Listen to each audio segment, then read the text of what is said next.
सीधी बात में अब हम पूछेंगे अम्मा जी यानी मेघना मलिक से 5 तीखे सवाल। अगर अम्मा जी को जो है आप अम्मा जी इस रूप में प्रधानमंत्री की कुर्सी पे बिठा दिया था ने, हाँ। थारे क्या करेगी फिर तो अम्मा जी? देखो जी अम्मा जी तो पूछ रहे हो, मेघना मलिक का तो पॉलिटिक्स में कोई दखल है ना ना, अम्मा जी को प्रधानमंत्री बना दे क्योंकि तुम प्रधान तो बन गई अपने गांव की वीरपुर की। अम्मा जी तो जित चोटी दिखाई देगी उड़े जाकर बैठेगी ना। अम्मा जी वहाँ प्रधानमंत्री बैठ सब छोरियां मरवा देगी हिंदुस्तान की। ना ऐसा ना है, ऐसे ही तो है, रंग बदलती रहे अम्मा जी। जीसा जिस लेकर जाओगे उसी देश का रंग बदल लेगी। तो अम्मा जी भी पॉलिटिशियन की तरह बनने के बाद रंग बदल देगी, थाली का बैंगन कभी इधर कभी उधर।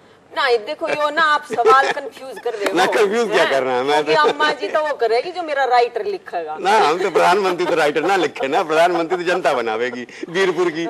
हाँ। लठ से बनाए चाहे जैसे बनाओ, बंदूक की गोली से बनाए। नहीं जी, हमारी जनता जो है चाहे वीरपुर की हो या हमारे देश की हो, ये इसी नहीं है, समझदार जनता है। हाँ, जनता जित लेकर जाएगी वहाँ चली जाएगी अम्मा जी। अगर आपको कहा जाए कि आप टीवी छोड़ दो और बॉलीवुड में आ जाओ तो छोड़ देंगे आप टीवी? जब मिलेगा तब सोचेंगी मतलब बॉलीवुड का कोई रोल? नहीं, बिल्कुल। देखिए एक एक्टर का यही आशा रहती है और कि जो भी काम खूबसूरत काम करने को मिले, चैलेंजिंग रोल्स करने को मिले तो वहीं एक्टर देखता है और वहीं पहुंचता है।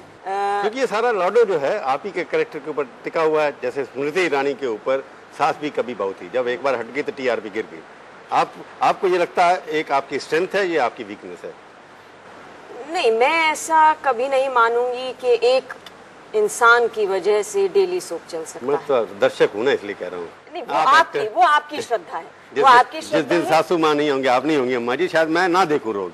नहीं देखिए, वो अब आपका ओपिनियन है, पर हमारी जो सच्चाई होती है कि जब तक एक ग्रुप कहीं ना कहीं शायद सबके तार सही हैं, सही सुर निकल रहे हैं, इसलिए ये कहानी आगे बढ़ रही है। मेघना मलिक का सपना क्या है? यही है कि एक जैसे आशा, हर इंसान आशा रखता है सुखी जीवन की, और उससे ज़्यादा अगर मेरा प्रोफेशन जो है तो मैं अपने प्रोफेशन में ऐसे मुकाम पर पहुंचूं और ऐसा काम करूं जैसे कि अब मैं रस बांट रही हूं दर्शकों में, और भी खूबसूरत और भी चैलेंजिंग रोल्स मिले, यही दुआ करता हूं। चलो, जो भी सपना आपका है वो पूरा हो, हमारी शुभकामनाएं आपके साथ हैं। आप मेरे स्टूडियो में आए, बहुत बहुत धन्यवाद। बहुत बहुत शुक्रिया। तो ये थी आज की मुलाकात। सीधी बात का ये कार्यक्रम आपको कैसा लगा? आप अपनी राय हमें ईमेल के जरिए भी भेज सकते हैं। हमारा ईमेल का पता है sb@aajtak.com। अगले हफ्ते आएगी बारी किसी और हस्ती की। इंतजार कीजिए तब तक और देखते रहिए आज तक।